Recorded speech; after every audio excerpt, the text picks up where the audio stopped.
I-discuss natin ngayon yung walang permanenteng self. Kasi nga, naalala ko yung palabas na Yu Yu Hakusho dati. Merong karakter doon ng kalaban, pangalan niya Sensui. So, depende talaga sa pinili niya, merong magpoposes ng katawan niya. Merong ruthless, merong artistic, merong mabait, meron talagang logical, merong super smart, meron naman yung parang angry. So, yan yung tinatawag na personality, di ba? So, technically, wala naman talagang totoong self kasi collection niya ng mga habits, belief, brainwashing, paniniwala, ideology, natutunan mo sa ibang tao, eskwelahan. So, yun yan. Kaya nga, shinare ko ng kauna-unahan sa podcast ko yung no self na Buddhism. Yung may 5 aggregates, hindi ikaw yung feelings, katawan, kasi wala kang permanente. Pangalan mo, form, idea, yung iniisip mo. Ito ang idea wala talagang permanenteng self ay matagal nang pinag-aaralan ng psychology, neuroscience at philosophy. Totoo maraming ebidensya na ang tinatawag nating personality ay hindi isang bagay na palaging pareho. Ngunit mahalagang idagdag na hindi rin nangangahulugan na walang kahit anong continuity ang isang tao.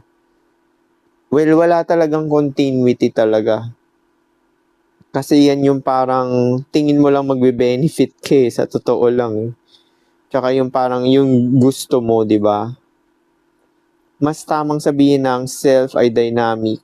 May mga bahagi na nagbabago depende sa sitwasyon at may mga bahagi na may mas matatag. O kagaya introvert, di ba? Meron talagang super introvert talaga. Isa na rin ako dun, di ba? Tsaka yung parang hilig mo rin, minsan fix din yan eh. So, narito ang mas detalyadong paliwanag. Ang utak ay walang control room. Kapag iniisip natin ang sarili, parang may isang ako. Yan nga yun, illusion of self, di ba? Sa loob ng ulo na siyang gumagawa ng lahat ng desisyon. Actually, hindi lang din naman ikaw yan. Kaya nga sinabi ko sa inyo dati, kahapon, yung ego talaga yung, ang ego is buong katawan mo. Kasi, narinig ko na to kay SQS eh. Merong or kay Schopenhauer, merong will yung para mga atoms, 'di ba? Para mag-form ng ganito or mabuhay, yung mga ganyan. Which is yun nga yung for self-preservation, 'di ba? Na akala mo identity na pagmamay-ari mo na ako. So hindi lang ikaw 'yan, pati yung mga insekto, hayop, yun din yan para may illusion of I din sila. Ito kapag iniisip natin ang sarili parang may isang ako sa loob ng ulo na siyang gumagawa ng lahat ng desisyon. Pero ayon sa neuroscience, walang natatagpo ang iisang bahagi ng utak na siyang totoong ikaw. Kasi kung pag-uusapan kasi na self, permanent, 'di ba? Permanence, yun lang talaga ang ano eh. Kaya nga subjective yung reality. Sa halip, ang utak ay binubuo ng maraming systems na nagtutulungan at minsan ay naglalaban. Emotional system, logical reasoning, survival system, memory, reward system, habit system, attention system. Kapag iba ang aktibong system, iba rin ang lumalabas na version ng sarili mo. O kaya nga minsan, depende talaga sa nagpo-possess sa'yo ngayong araw na to, di ba? Minsan, pagising mo sa umaga, may ibang ikaw, parang karakter na nag-possess sa'yo. Now, hindi ko rin ma-sure kung saan ang gagaling to. Kasi hindi mo masasabing brainwashing lang din kasi meron namang yung self talaga na parang si God, di ba? Yung pumipili. O si God talaga namimili ng personality mo that day, di ba? Yan nga, yun yung kagaya ng karakter ni Sensui. Yun dun sa Yu Yu Hakusho. Pinopossess siya, di ba? Ganon din kay Naruto, yung biglang may magpopossess sa kanya pag nasa alanganin siya. Actually, nararanasan ko yan eh. Kuwari, may interview. biglang lalabas yung parang analytical, logical, tsaka yung talagang calculative na ikaw.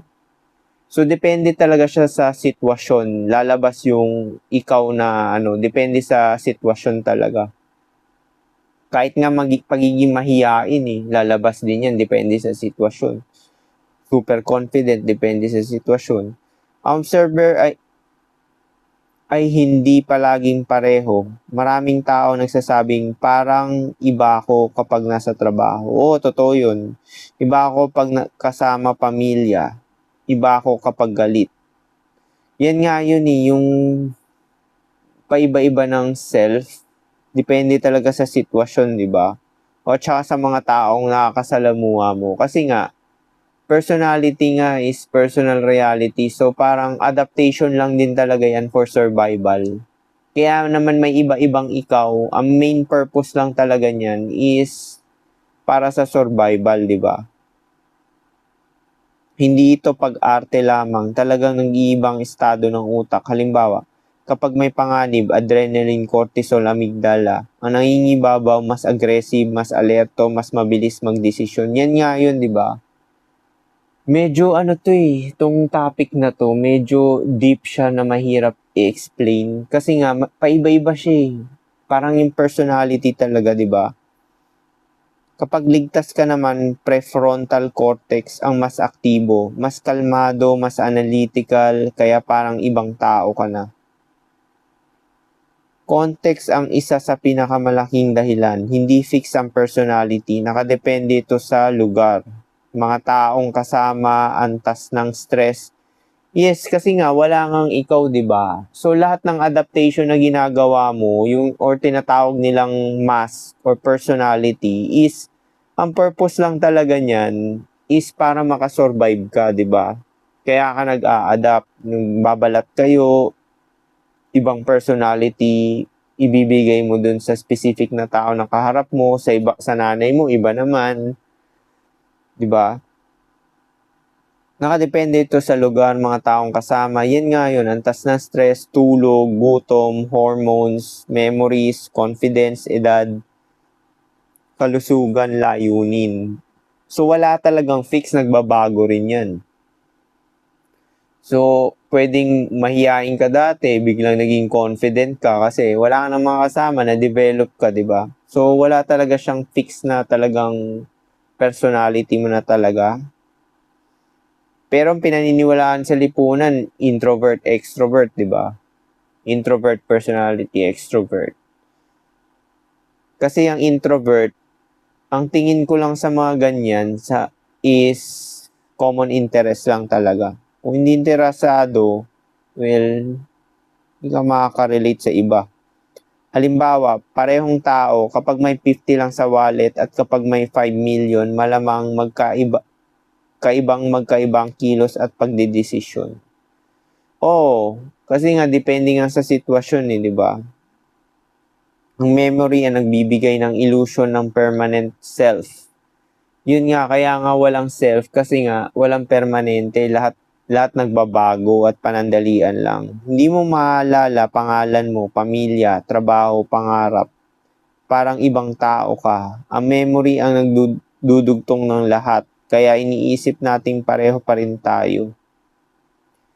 Oo, pero yun nga, yung shinare ko na first impression last, napatunayan ko na yan na yun lang talaga yung parang tingin ko na permanente yung idea na perception mo dun sa tao na yun na kinategory mo.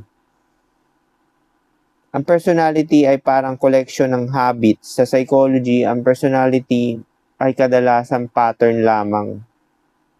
Hindi permanenteng identity. Halimbawa, paulit-ulit kang mahiyain, mabait, competitive. Sa pagdaan ng panahon, tinatawag itong personality pero pwede itong magbago. Yun nga yan, pwede yan magbago. Dati, super mahiyain ako, tapos nagkaroon ako ng awakening, naging ganito na ako ka-confident. Pero introvert pa rin ako kasi nga, naniniwala ako na yung introvert is label lang yan. Wala naman talagang introvert, common interest lang. Hindi ka kasi hindi mo lang gusto talaga yung mga common na ginagawa ng majority ng tao, kaya nag-a-isolate ka tsaka hindi ka nakikipag-associate sa kanila. Ang common na gusto ng tao, majority, is external, di ba? Focus nila masyado yung external happiness tsaka yung kung ano-anong kabiisan na pinag-uusapan dyan, mundane, di ba? So, kung introvert ka, makaka-relate ka dito, hindi ka interesado sa mga ganyan dahil walang kwenta yung mga yan. State versus trait. Napakahalaga ng kaibang tao. Pagkakaibang ito. State, temporary. Halimbawa, galit, inspired, depressed, excited, nagbabago kada oras. Trait, mas stable. Halimbawa, pagiging organized, pagiging extrovert, pagiging curious. Kasi nga, di ba nga, nakategory na nga yan sa lipunan, di ba, na extrovert tsaka introvert. So, yung trait na yon mahirap magbago kasi biruin mo naman, extrovert, ang dami. 80% sabihin na natin, introvert 20 or 30. Mahirap talaga makahanap ng kapareho mo ng gusto, di ba? Pagiging curious, pagiging organized. Ngunit kahit ang traits ay maaaring magbago sa paglipas ng panahon dahil sa karanasan, edad at kapaligiran. Kagaya ko, 'di ba? Introvert nga ako pero komportable ako makapag-usap sa kahit sinong tao, kahit bata yan, matanda. Actually, mas wala pa talaga akong hiya kaysa mga extrovert. Kasi kung ganito ako magsalita sa inyo, dito sa ganito rin ako magsalita sa lahat ng tao. So, nasa ang introvert doon, di ba? Yung introvert na yung nag-isolate ka lang, di ba? Or tahimik. Kasi marami ka nalalaman, yun lang naman yun eh. Ang observer ay nakadepende rin sa attention. Kung saan napupunta ang attention, iyon ang lumalaking bahagi ng isip. Kapag puro problema ang iniisip, ang observer ay parang survivor. Kapag puro opportunity, parang entrepreneur. Kapag puro pamilya, parang magulang. Nagbabago ang identity depende sa focus. Kaya nga, ang proponent ko lang is yung mag-isip ka lang talaga na makakabuti para makawala ka dito sa mga to, di ba? Yung pinagpo-focusan ng attention. Kasi kapag binago mo yung mindset mo na titingnan mo lang yung makakabuti sa sarili mo at nag-focus ka sa sarili mo, mawawala yung ibang di ba? Limiting beliefs. Actually, magiging matigas ulo mo niyan. Hindi ka maniniwala sa ibang tao. Hormones ang nagpapalit ng personality. Halimbawa, mataas ang cortisol, mas anxious, mas defensive, mataas ang testosterone, mas competitive, mas risk-taker, mataas ang dopamine, mas motivated, mas excited, mas exploratory. Totoo naman to kasi nga, di ba, yung hormones malaking epekto niyan sa energy natin, tsaka drive. Kaya nakaka-apekto rin siya sa personality mo, di ba? Kaya minsan, hindi lang isip ang dahilan ng pagbabago ng kilos. Social identity. May iba't ibang role lang tao. Halimbawa, ikaw ay anak, kaibigan, empleyado, customer, affiliate, marketer. Bawat role ay may kasamang ibang asal. Pero nagbabago to. Depende talaga sa tao na mamimit mo, di ba? Kuwari, ikaw yung matanda, tapos bata kausap mo. So, iba yung dynamic. Teacher, student. Sa trabaho, boss mo, ikaw empleyado. Kung business owner ka, sa mga pinapasweldohan mo, iba rin. Kaya nga wala talagang fix talaga na personality. Kasi nga, pabago-bago yan, depende sa mga tao na kinategory mo sa utak mo. Diba? Kung paano mo sila titingnan. Minsan itatopic natin yung mga Machiavellian kasi may power dynamic talaga yan eh. Kaya nga first impression last eh. At hindi talaga papalya yan kasi nga dun manggagaling yung category niya eh. Ikaw ba'y irrelevant? Ikaw ba'y valuable? Or ikaw yung parang saktuhan lang, na casual lang, di ba? So, tatlo lang talaga category ng mga tao sa mga nami-meet everyday. So, base din dyan, nagbabago-bago yung personality mo, di ba? Bakit ba may dominant? Siyempre, tingin niya dun sa ano, dahil yung kilos nung kaharap niya is passive, di ba? May pagka-submissive, kaya nagiging dominant siya.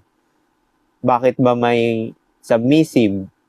Kasi yung kaharap niya, dominant yung behavior. Kaya nga hindi ka makakapagsinungaling talaga sa behavior. Kasi yan talaga yung nagdidikta ng power dynamics sa bawat So basically, yung personality is parang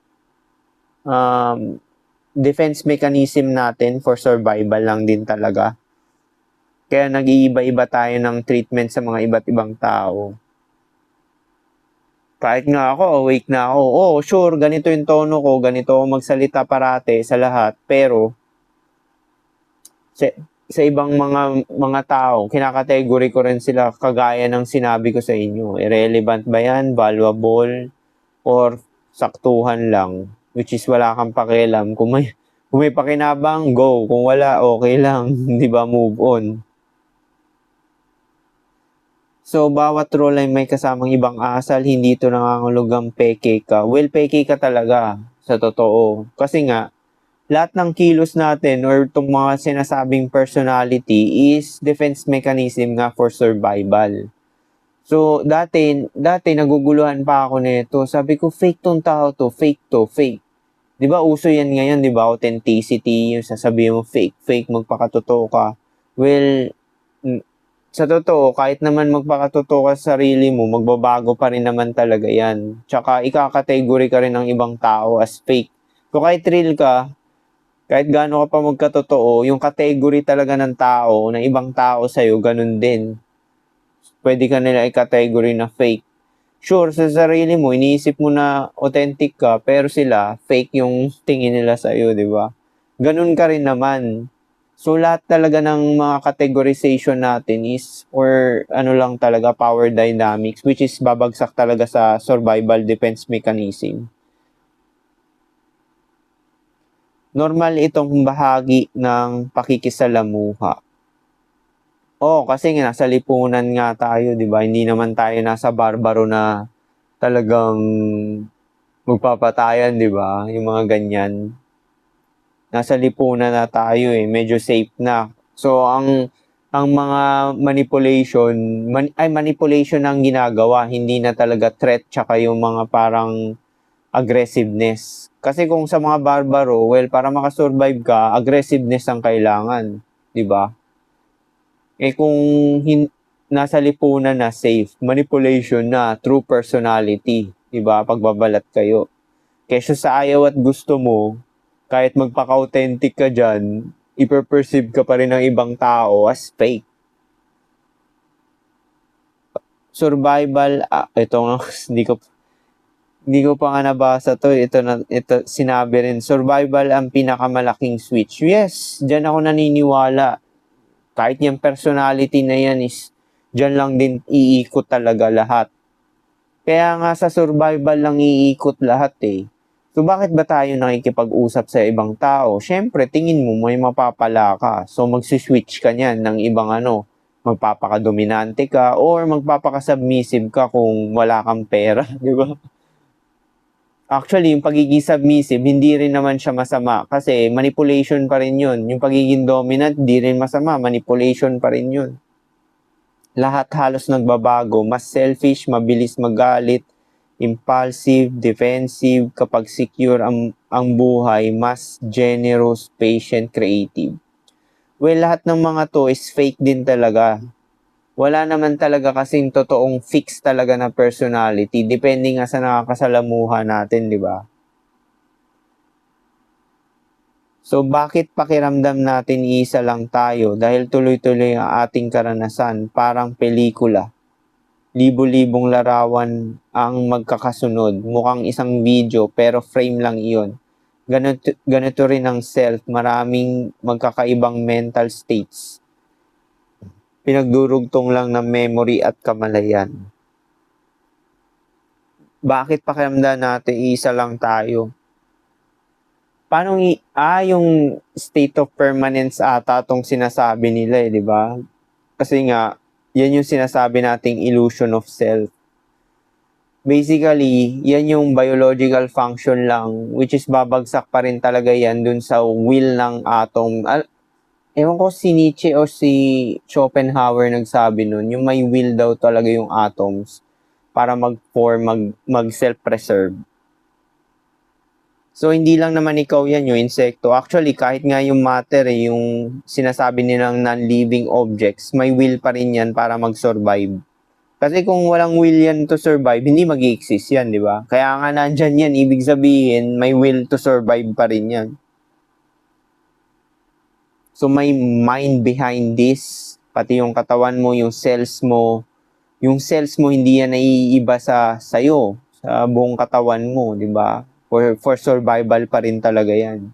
Ganun kalupit yung survival na info. Napaka-deep niya talaga. Doon nga iikot lahat kahit nga tong self Tsaka tong personality. Sa survival din talaga iikot, di ba?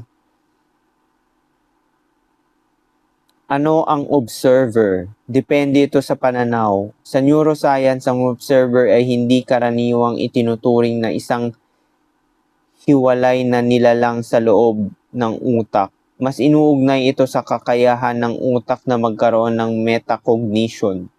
Ang pag-iisip tungkol sa sarili mong pag-iisip na resulta ng pagtutulungan ng iba't ibang brain networks. Actually, yung observer, yung tinatawag kong God or self, na hindi nakikita, parang ang gusto niya lang din talaga, parang wired din talaga siya sa survival di ba? Pero may higher knowledge siya ng good and evil pa rin.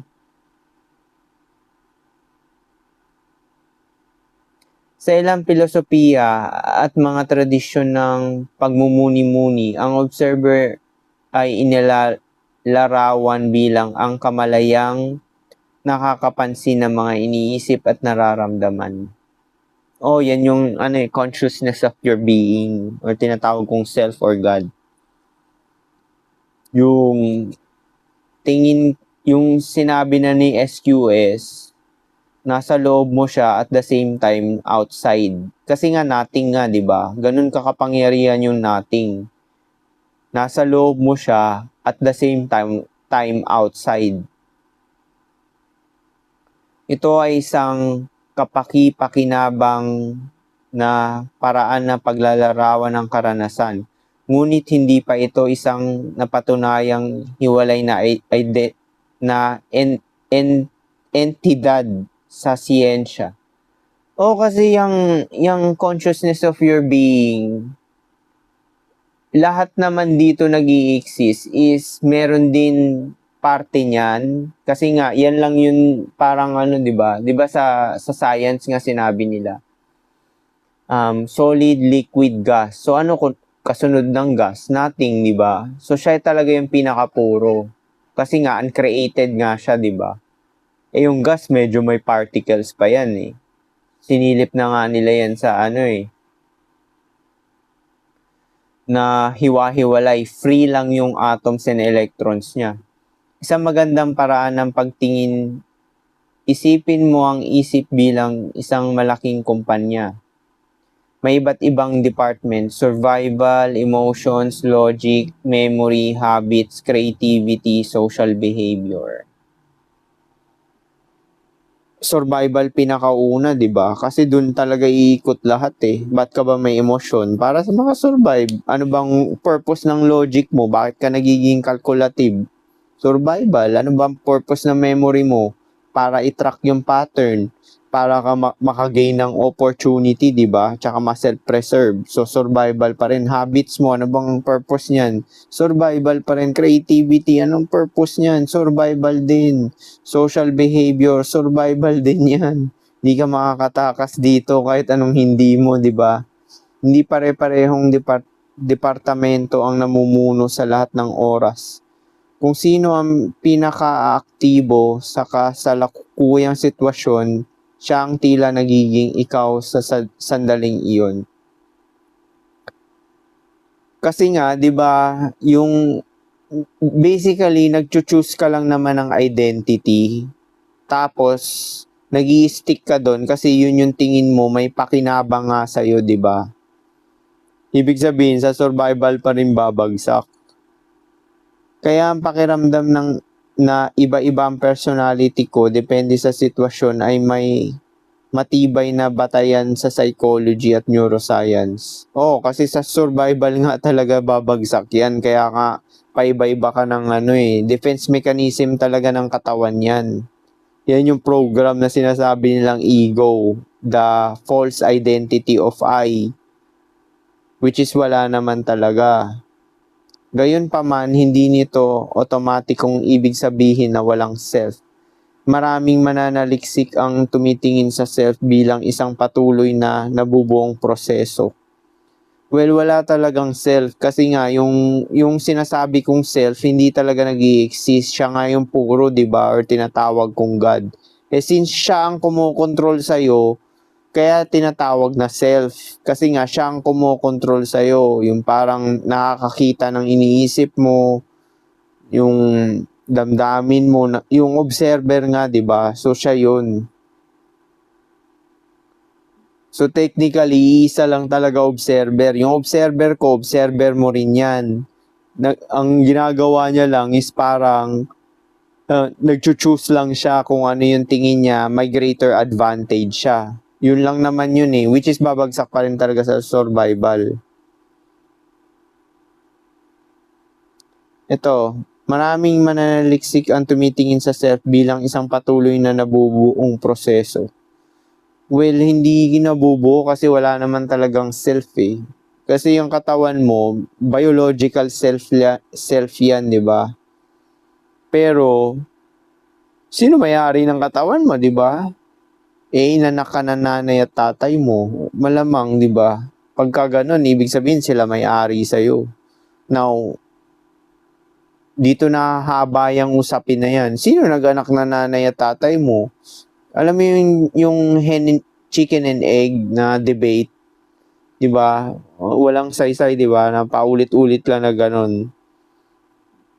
Di babagsak pa rin yan sa self-creation. Yung self nag-create, he manifested himself from imagination, naging material, 'di ba? So, saan manggagaling tong matter? Malamang doon sa puro, doon sa hindi nag-i-exist. Siya rin talaga yun. So, parang parang STUPID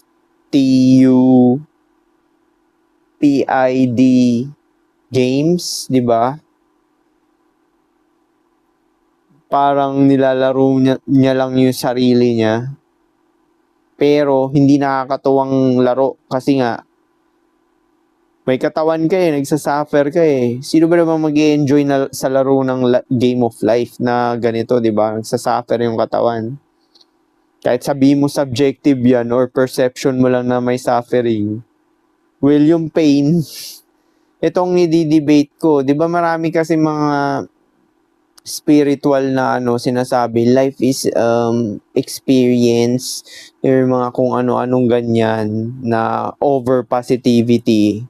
Hindi naman tayo pessimist, pero, well, yung pain, anong madedebate mo sa pain? I-debate mo yung pain, di ba? Pain ng body, di ba? I-debate mo yan. Ako nga sa health feed ako nagtatrabaho. Everyday ko nakikita yan. Pain, di ba?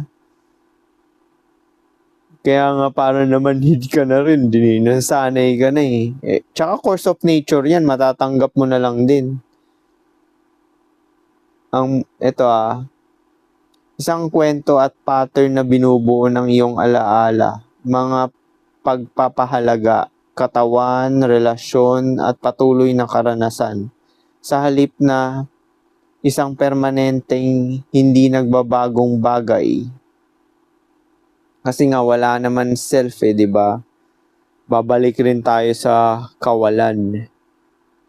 Which is yung sinasabi ko, self or God. Kasi nga, subjective yung reality. Kung wala ka, hindi mag-i-exist. Actually, sabihin na natin ng yung internal mo is yung God talaga, yung hindi nag-i-exist. Tapos ang external is matter, itong katawan mo. External to eh. Kala mo talaga internal tong katawan, 'di ba? External 'yan kasi ang observer siya lang talaga ang totoo. Itong katawan mo, external to. Isa sabihin ng iba, sineseparate nila yung external sa katawan. Well, parte ng external mo yung katawan. Technically, ang external matter. Lahat na nag-exist dito, external. Ang internal, yung observer, yung conscious of your being. Siya rin yung nag-iiba-iba ng personality base sa advantage for survival. Tsaka yung mga gusto mo or gusto niya ma-experience kung ano pa man yan. So technically, nilalaro niya lang talaga yung sarili niya. Pero, ang hindi lang talaga maganda, itong fall na to, yung body, pain, di ba? Yung pain talaga. So paano? Yung personality ay hindi fix. Yan ay illusion lang din. Peace.